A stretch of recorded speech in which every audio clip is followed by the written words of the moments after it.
J'ai trouvé ça extrêmement intéressant, c'était très divers et surtout ce qui m'a fait probablement le plus plaisir, c'est de voir à quel point les professionnels de la paix s'étaient engagés dans la démarche.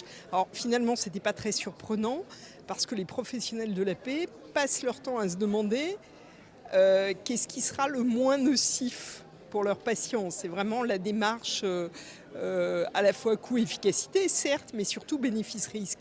Quand on décide de soigner quelqu'un, il faut d'abord ne pas nuire. Donc au niveau individuel, on comprend bien que toute la réflexion sur les toxicités pour les médecins, les infirmières, les aides-soignantes, ça va de soi.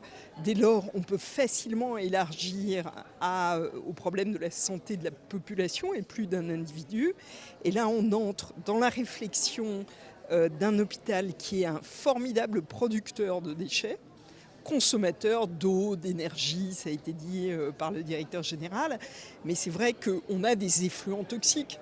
Quand nos patients vont faire pipi après une chimiothérapie, c'est pas forcément excellent. Donc il y a toute une réflexion à avoir pour réussir à dominer ça. Moi, il y a quelque chose qui me tient à cœur, c'est les 3 millions de sachets plastiques qui enrobent nos tubes de prélèvement biologique. C'est énorme, il faut qu'on trouve un moyen de régler ça.